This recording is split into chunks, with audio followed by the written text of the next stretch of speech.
ವೇದಿಕೆ ಮುಂದೆ ನೆರೆದಿರ್ತಕ್ಕಂಥ ಮಹಾನ್ ಸ್ನೇಹಿತರೆ, ನಾನು ಎರಡೇ ಮಾತು ಹೇಳ್ತೀನಿ, ಹೆಚ್ಚಿಗೆ ಮಾತಾಡೋದಿಲ್ಲ. ದಯವಿಟ್ಟು ನಾನು ನಮ್ಮ ಕರ್ನಾಟಕ ರಾಜ್ಯದ ಮಾನ್ಯ ಮುಖ್ಯಮಂತ್ರಿಗಳಲ್ಲಿ ಅವರ ಪಾದಾರವಿಂದಗಳಿಗೆ ನಮಸ್ಕಾರ ಮಾಡಿ ಹೇಳ್ತೀನಿ.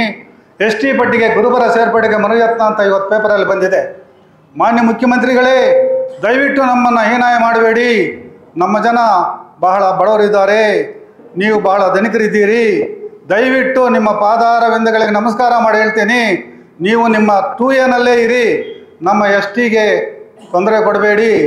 ದಯವಿಟ್ಟು ಇನ್ನೊಂದು ಕಳಕಳಿ ಹೇಳ್ತೀನಿ, ಇವತ್ತು ಈ ಸಭಾಮಂದಿರದಲ್ಲಿ ನಾವು ತಹಸೀಲ್ದಾರಿಗೆ ಒಂದು ಮನವಿ ಪತ್ರ ಕೊಡಬೇಕು ಅಂತ ತಮ್ಮ ಗಣ್ಯ ವ್ಯಕ್ತಿಗಳಲ್ಲಿ ಪ್ರಾರ್ಥನೆ ಮಾಡ್ತಾ ಇದ್ದೀನಿ.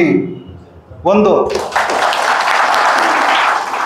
ಎರಡನೇದು, ನಮ್ಮ 2 ವರ್ಷ 3 ವರ್ಷ ಆಗಿದೆ 1 ಕೋಟಿ ರೂಪಾಯಿ ನಮ್ಮ ST ಸಮುದಾಯ ಭವನಕ್ಕೆ ದುಡ್ಡು ಬಂದು. ಇದುವರೆಗೆ ನಮ್ಮ ಪದಾಧಿಕಾರಿಗಳು ಹಿಂದೆ ಇದ್ದವರು ದಯವಿಟ್ಟು ಏನು ಅದರ ಬಗ್ಗೆ ಯೋಚನೆ ಮಾಡಲಿಲ್ಲ. ಇದು ಆಗೋಯಿತು, ಅದು ಆಗೋಯಿತು, ಕೇಸ್ ಇದೆ, ಇನ್ನೊಂದಿದೆ, ಮತ್ತೊಂದಿದೆ ಅಂತ ಕಾಲ ತಳ್ಕೊಂಡು ಬಂದಿದ್ದಾರೆ. ಇವತ್ತು ಯಾರು ಈ ಪದಾಧಿಕಾರಿಗಳಾಗ್ತಾರೆ, ದೊಡ್ಡ ವ್ಯಕ್ತಿಗಳು, ಇದನ್ನು ಪರಿಗಣಿಸಿ ದಯವಿಟ್ಟು ನಮಗೆ ಒಂದು ವಾಲ್ಮೀಕಿ ಭವನ ಆದಷ್ಟು ಬೇಗನೆ ಕಟ್ಟಿಕೊಡುವುದಕ್ಕೆ ಪ್ರಯತ್ನ ಪಡಬೇಕು ಅಂತ ಎರಡನೇದಾಗಿ ಪ್ರಾರ್ಥನೆ ಮಾಡುತ್ತಾ ನಾನು ಮಾತನ್ನು ಮುಗಿಸ್ತೀನಿ. ಜೈ ವಾಲ್ಮೀಕಿ ಜಿ.